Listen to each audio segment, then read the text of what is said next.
Caríssimos, caríssimos, vamos colocar esse monstrinho aqui. É engraçado, né? É minha Go Amateur, não é minha GoPro essa daqui. Acho que vou deixar ligado enquanto eu manobro aqui na garagem. Bom, René de Paula Júnior falando. Esse deve ser mais um dos N vídeos completamente sem pé nem cabeça, em que eu normalmente tenho uma vaga ideia de como eu vou começar e nunca sei muito bem como eu vou acabar. Então espero que isso tenha alguma serventia. Ainda mais porque hoje, seu Júlio, a minha ideia é me aventurar num território que é um pouquinho arriscado aqui. Por que eu digo que é um pouquinho arriscado? Tá ótimo. Porque talvez mexa, melindre, sei lá. Não sei, vamos lá. Qualquer coisa você desliga esse troço aí, faça algum comentário, dê alguma resposta. Mas vamos ver como é que eu começo esse negócio. Bom, vou começar talvez meio pelo começo. Eu moro em São Paulo, cresci aqui, nasci aqui. E essa é uma cidade em que meio tanto faz de onde você veio e tal. Ninguém pergunta muito, não é... Quer dizer, não é, sei lá, como outros lugares que você é um carioca da gema, um manezinho da ilha. A história aqui de você ser um paulistano quatrocentão é um anacronismo e normalmente não faz diferença nenhuma. Essa é uma cidade em que é muito mais, pelo menos é a minha visão, né?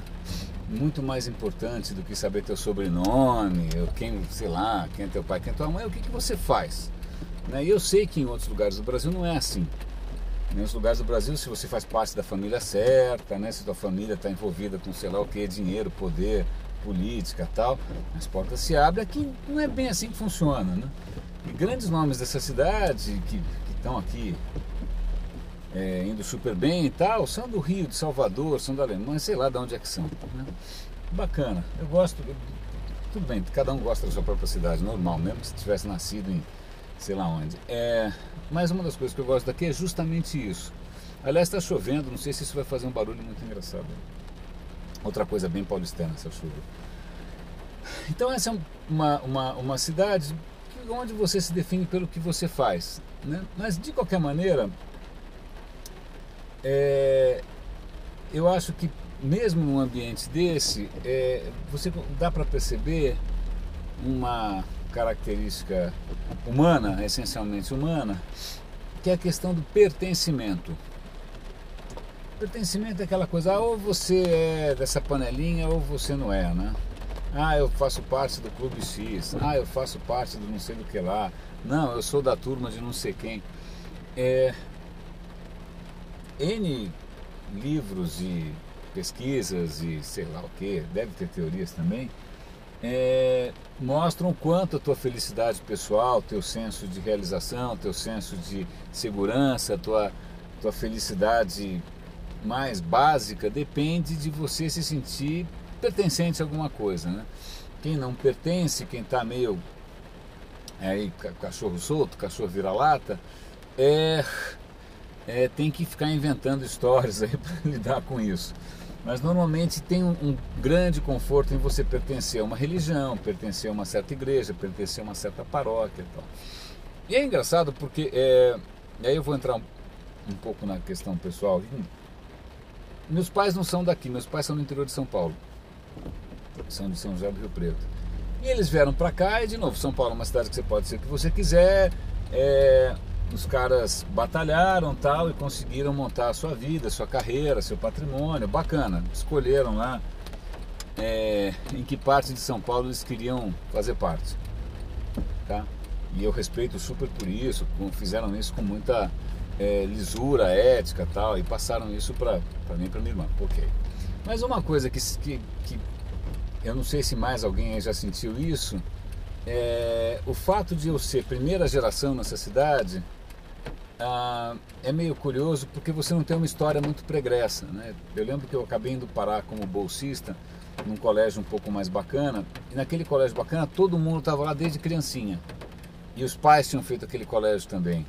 ou então morava naquele bairro desde criancinha, e os pais, os avós também.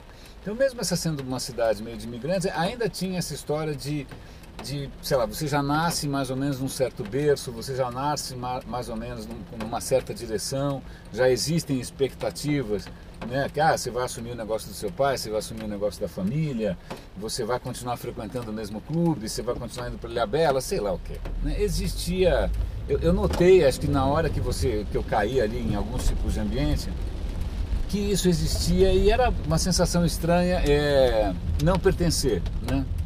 Não fazia parte daquela turma. E aí, então mais um outro momento curioso, eu comecei uma faculdade, aí num certo momento eu comecei a falar, cara, não é isso que eu quero, tal. E aí comecei a meio tirar o pé, e aí cria uma certa sensação de que é como se você tivesse pulado de um trem, você está vendo o trem passar, né? Você percebe aquelas vidas ali indo naquela certa direção, todo mundo encaixadinho e tal, e você de uma certa maneira não está pertencendo. Então eu vi isso diversas vezes.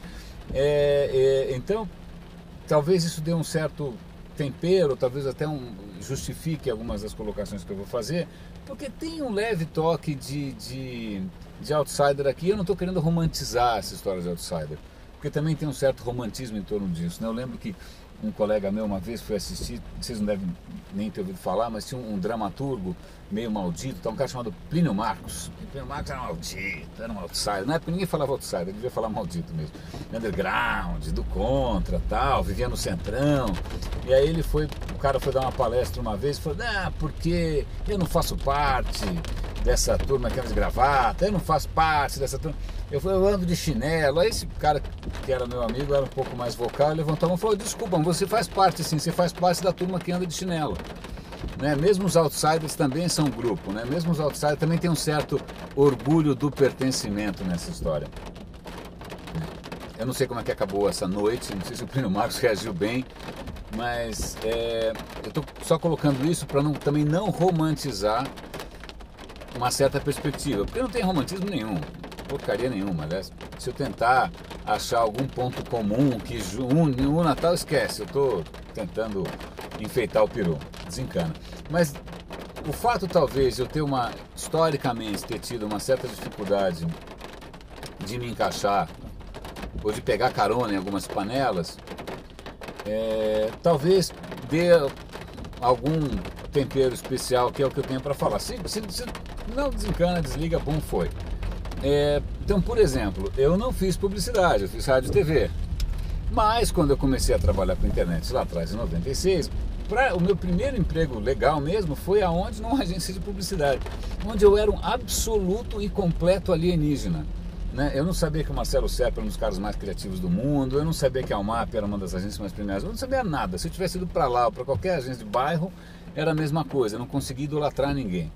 É lógico, no convívio você aprende a respeitar, porque os caras são realmente, né, colossais, são gigantes, né? Mas, de novo, eu não fazia muito parte, eu fazia parte dessa história de internet, que era um bicho estranho em 96, ninguém tinha, ninguém sabia onde ia dar e tal. Então foram 2 anos de tentar, de alguma maneira, abrir um espaço num universo bastante consolidado, bastante já maduro, com suas próprias regras, que era o universo publicitário, né? Com os quais até hoje, 16 anos depois, eu ainda tenho um encaixe meio torto, né? Volta e meia, eu esperneio, tenho crise de consciência, né? Tiro sarro, mas paciência. Mas por que eu estou contando essa história toda? Não é tanto sobre a minha trajetória, que é meio bagunçado. Pelo seguinte, porque na real a gente sonha, né? Vamos colocar numa outra perspectiva. Eu publiquei recentemente, vou colocar talvez como rodapé desse vídeo aqui, um link para a Wikipedia, onde tem uma lista dos vieses cognitivos. Os vieses cognitivos são aqueles desvios da sua percepção que fazem com que você perceba as coisas de uma maneira enviesada, por assim dizer. Então tem inúmeros, cara, a lista é um colosso. Então tem desvios de grupo, desvios morais, desvios disso. Então e acho que a lista dos vieses mais Alguns são meio óbvios, né? Você tende a acreditar mais naquilo que confirma as suas crenças, você tende a descartar aquilo que nega o que você acredita, você tende a atribuir um acontecimento extraordinário a alguma causa que não tem nada a ver. Tem uma lista, cara, que a gente tinha que aprender isso no jardim da infância, né? Mas os vieses de grupo são os mais interessantes.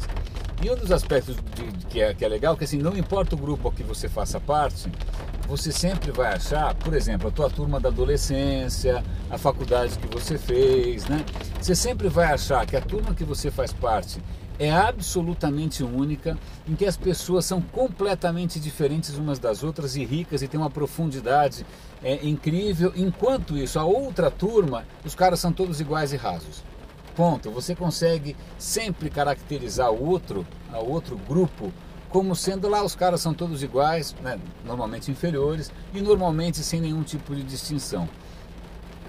Esse tipo de fenômeno é particularmente complicado, porque eu ainda acho que o digital, de uma certa maneira, tem reforçado isso, porque o digital permite que você, de uma certa maneira, construa seu próprio mundo, né? Você constrói o seu próprio círculo, você constrói de onde vêm as informações.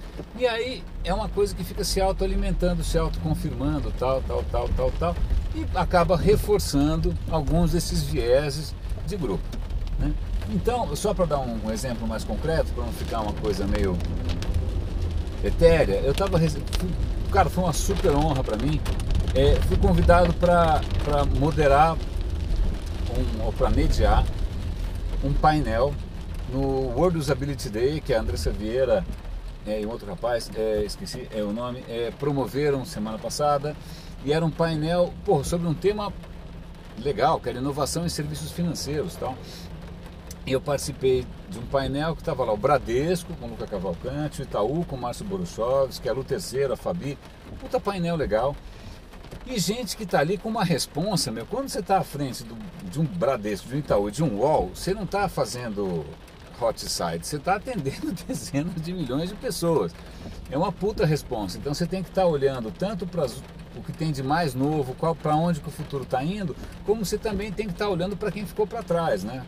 Você não pode falar, a partir de agora o banco só funciona em iPhone. Cara, você tem que atender todo mundo. Isso se chama isonomia, que nem site de governo. Tem que funcionar para todo mundo.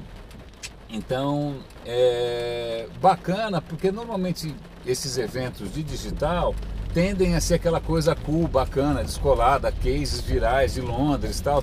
E foi muito bacana ver um evento com centenas de pessoas lá na Belas Artes, tal, ouvindo problemas concretos, ouvindo profissionais que estão com a mão na massa, ouvindo gente que tem história, né? São coisas que não tem glamour e que não são uau, tal, mas porra, o que é mais uau? Você fazer uma coisa engraçadinha para meia dúzia da Vila Olímpia, né? Ou você melhorar um serviço que atende dezenas de milhões de pessoas? Eu fico com dezenas de milhões de pessoas, mas isso é uma questão de gosto, tá? Então, o que acontece? Eu lembro que antes de começar o meu painel, estava dando uma palestra lá, um velho amigo que é o Márcio Souza, que ele é User Experience alguma coisa no Bovespa, na Bolsa de Valores. E o cara tinha lá, o cara começou como ilustrador, ele começou fazendo comics, ele trabalhou acho que para a Marvel, ele contou lá a história dele, muito legal. Ou seja, um cara essencialmente criativo e analógico, inclusive, né? Desenhar e tal. E aí de uma hora para outra o cara tem que botar terno e gravata e ajudar a criar um aplicativo para as corretoras de valores do Bovespa, né? Puta, que nem se ser teletransportado para Marte, né? E eu perguntei, ele peguei o microfone, levantei e falei, ô Márcio, conta para mim como é que foi, esse choque de cultura. Você de uma hora para outra, você está num ambiente que, sei lá, os caras não se preocupavam tanto com isso, né? E ele, colocou com super tranquilidade essa questão de que... Ele respondeu super bem, tá? Fiquei feliz. Aí quando chegou a vez do nosso painel, uma hora um criativo levantou a mão e falou, olha, eu queria que vocês dissessem como é que é para levar a verdadeira inovação para dentro de um ambiente coxinha, porque afinal vocês têm restrições de horários e gente que é criativa, gosta de chegar a qualquer hora que bem entende, ou não quer ter restrição de nada, tal. Bom, eu ouvi aquilo, eu não deveria obviamente responder, porque eu era mediador, mas eu sou uma porcaria de mediador, porque eu acabo falando. E aí cada banco respondeu, cada um respondeu da sua maneira. Então eu peguei o microfone e falei, olha, meu caro, me desculpe, mas eu acho que coxinha é a sua afirmação, porque você está alimentando um estereótipo do que é ser criativo, um estereótipo que é relativamente recente, né? Porque se você olhar para trás, de repente, grandes figuras do design mundial, você pega o casal Innes, você pega o Mies van der Rohe, ninguém se fantasiava de louco, entendeu? Ninguém precisava colocar largador, tatuagem, piercing, nada. Você tem grandes figuras da criação mundial, da inovação mundial, que, cara, não precisavam, assim, entrar nessa onda, né? Então, o que aconteceu, tudo bem, é bárbaro, a gente vive num mundo que é perfeitamente aceitável, já não é mais transgressor, né? Você entrar nesse estereótipo, mas, na boa, isso vira uma convenção tão consolidada quanto uma gravata. Eu falei, pô, tatuagem é a nova gravata, porque se você não usa, você tá fora, né? E é lógico que acho que eu não falei tão bem articulado assim na hora, talvez até tenha sido um pouco mais incisivo. É que eu estou falando pela segunda vez, é mais fácil falar mais bonito, né? Mas eu falei, olha, o que está acontecendo é que se você fica dentro dessa panelinha que é todo mundo igual, vocês estão comendo bola. Quem aqui foi no CIAB, que é o maior evento da indústria bancária? Quem foi ver o que esses caras estão fazendo? E aí foi curioso, porque os caras que estavam na banca, no painel, eles confirmaram, a Fabiana, que é uma consultora super boa, ela falou, olha, desculpa, mas hoje os clientes e os, entre aspas, coxinha, é quem está mais aberto à inovação, é quem tem uma expectativa mais alta, é difícil até achar quem entregue. Pô, que é justamente o que eu estou falando faz tempo, né? Hoje a cidade está realmente um caos. Olha aí, ó. Choveu um pouquinho, dá nisso, né? Então, por que eu estou contando essa história? Porque essa história de pertencer e de fazer parte, essa alegria, né, de fazer parte de um certo grupo, eu juro que eu fiquei bastante decepcionado. Lá vou eu para outra história pessoal. Eu fazia uma escola absolutamente coxinha, eu fazia engenharia, cara, e aí uma bela hora eu falei, quer saber, isso daqui para mim tá me sufocando, tô ficando maluco, não é o meu lugar. Eu vou chutar o balde, eu vou para algum lugar onde eu possa respirar, onde tenha gente diferente, onde, putz, né, onde, sei lá, seja fervilhante. E aí eu fui para a ECA, e aliás eu me orgulho bastante da decisão, me orgulho bastante de ser um ecano, mas eu também percebi que lá dentro, alguns raciocínios desses de grupo, putz, eram tão fortes quanto. Tipo, ou você fazia parte dos cineastas alternativos ou você não fazia. Ou você usava roupa assim assado ou você não estava fora. Ou você tinha o cabelo assim, na época não tinha tanta coisa corporal. Ou você deixa o cabelo assim assado, também você é coxinha. Cara, tinha uma coisa excludente, paneleira e bastante grupal, tribal, né? Tribal no sentido ruim, de história de tribalismo como bom, sei lá de onde saiu a história, que era bem complicado, né?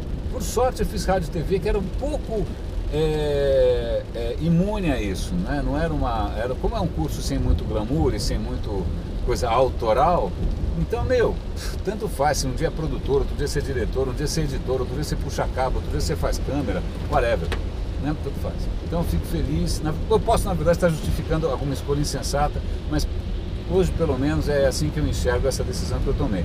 Mas tudo isso para contar que mesmo naquilo que eu achava que era o paraíso da liberdade individual, da tolerância e tal, pô, tão intolerante quanto, né? E o mais engraçado é que as pessoas mais criativas, que eu me lembro daquela época, não estavam dentro do estereótipo. Não estavam. Pô, tem bons amigos ali que, cara, escreviam bem pra caramba e de repente o cara veio do interior de São Paulo, completamente fora daquela zona. Então, a questão, meus caros, é a seguinte: faz parte da natureza humana, é inevitável. Essa é uma alegria bastante instintiva, bastante profunda, que é a questão do pertencimento, tá? A questão do reconhecimento, de você estar entre iguais, de você se sentir parte de alguma coisa maior, tal. Mas essa é uma armadilha que muitas vezes quem acha que é super criativo pode estar caindo e pode estar sabotando sua própria capacidade de inovar, né? Pode estar, pô, pensa bem, vamos pegar as inovações dos últimos tempos aí, sei lá, Facebook. Cara, olha pro cara, meu. Olha pro cara, ele ia passar batido, entendeu? Ele ia passar batido, ele não é cool, ele não é descolado, ele não usa nada, né? Pega, sei lá, o próprio Steve Jobs, o cara, na verdade, esse também era meio outsider, né? Teve uma super dificuldade de pertencer a vários grupos e tal, mas, meu, era na dele. Então um monte de gente super inova é na sua, né? Eu até entendo. Então até eu fazer um parêntese aqui. Eu já percebi que normalmente quem vem de uma criação mais rígida e que de repente quer escapar disso, tem que fazer uma força tão grande que acaba errando a mão, né? Então aí o cara, para escapar da coisa da família, o cara vai botar um cabelo moicano, vai botar uma tatuagem maori, vai sei lá que diabo fazer, porque o esforço para o cara sair daquilo é tão gigante, o esforço para ele sinalizar que ele saiu daquilo é tão gigante, que o cara acaba errando a mão, né? Eu vi inúmeros exemplos disso. Aí o cara erra a mão no cabelo, erra a mão na droga, erra a mão de algum jeito, o cara vai chutar o balde. Mas a impressão que eu tenho é que isso tudo fez parte de um esforço de se constituir como um indivíduo diferente, fez parte de um esforço de tentar mostrar muito claramente que ele não fazia mais parte. É quase uma autoflagelação, quase uma automutilação, justamente para mostrar o quanto o cara foi forte e corajoso para poder sair daquilo. Eu lembro também, acho que quando eu fui para a EC, eu tive que romper com um monte de coisas, tal, família, diabo. Eu também deixei o cabelo crescer, ficou horrível. Graças a Deus ninguém fotografou, não tinha Instagram naquela época, graças a Deus. E aí depois eu falei, cara, eu não preciso fazer nada disso, né? Assim, eu acho que eu consigo ser criativo, produtivo, original, tal, sem me fantasiar. Eu estou numa cidade que eu posso escolher o que eu quiser, não preciso ser igual, né? Mas aí eu até entendo, de repente o cara vem de cidades que são um pouco mais conservadoras, tal, e aí o preço que o cara paga para ser diferente é realmente ser diferente. Então tudo bem, entendi. Entendi. Isso conta um pouco da força que o cara fez para se diferenciar. Mas daí para frente existe uma coisa, aliás, outro parênteses, estava conversando outro dia com uma estrangeira que está aqui no Brasil há um certo tempo. Eu não sei como é que a conversação tomou esse rumo, mas um dos aspectos que ela estava percebendo é o quanto a gente tende a ser absolutamente igual. Eu falei, pô, eu estava morando não sei aonde, fiz amizade com umas meninas, todas iam para a mesma academia, faziam a mesma ginástica para ter o mesmo corpo, era o mesmo cabelo, era a mesma roupa, né? E ela falou, cara, que engraçado isso, vocês têm um complô contra a diferença, não é? Então, mesmo quem é diferente anda com os igualmente diferentes e também não vai se relacionar bem com quem é diferente do diferente. Eu falei, ufa, que bom ouvir isso. Que bom ouvir isso. Então, depois de toda essa volta de expor minha história pessoal de Aba 4, aonde eu quero chegar aqui, o que tem que ficar aqui em cima da ponte da Berrini como residual dessa história que eu acho que teria que ficar? A questão é fazer parte, legal, amiguinhos, aceitação, né? Ostentar uma certa postura, mas a questão até que ponto isso é um tiro no pé, né? Até que ponto isso pode estar te limitando, né? Porque na hora que todo mundo é igual, o que sai dali vai ser tudo igual também, né? Coisas que realmente diferentes vêm de quem tem caminhos diferentes, de quem tem posturas diferentes, inclusive daqueles que são diferentes, que teve vivências concretas, que muitas vezes, inclusive, tá aí o Steve Jobs para provar, muitas vezes a coisa realmente original vem de um outsider, e não do outsider fake, né? O cara realmente tem uma história de vida ali sofrida, penosa, né? O cara teve que ter o triplo de energia para conseguir ficar de pé por conta própria, sem nenhum tipo de apoio de nada, né? Não era rico, não era bem nascido, não tinha família, né? Então, eu sei que tem uma série de confortos e de alegrias e de gostosinho nessa história de fazer parte, bárbaro. Eu também fico feliz de fazer parte de alguns círculos, de ser reconhecido e tal, mas eu acho que a gente tem que se policiar muito, muito, muito, para não cair na mesma armadilha que todo mundo quer evitar, entendeu? Que é perfeitamente possível você ser coxinha e discrecionário e paneleiro, sendo completamente, entre aspas, underground, alternativo, disruptivo, seja o que for, né? Um exemplo curioso disso eu estava indo para esse evento do World Usability Day e cruzei um conhecido meu que trabalha na área e eu falei, pô, você vai? Eu falei, ah, não, eu vou mais no outro evento, eu acho que era, sei lá, o XDA. Eu falei, pô, desculpa, eu não entendi por quê, os dois são mais ou menos da mesma área. Eu falei, ah, não, tem uma rixa. Tem uma rixa porque a faculdade tal gosta mais daquele, a faculdade tal da outra, e o professor X e o Y. Eu falei, cara, eu não acredito que vocês conseguiram pegar um nicho que é absolutamente nascente, que é embrionário, que está começando, que vai bombar, e vocês vão rachar por questões de panela. Aí o cara fala, ah, então, eu falei, meu, aí eu espero não ter sido rude, eu falei, cara, vaidade e ego é o começo do fim.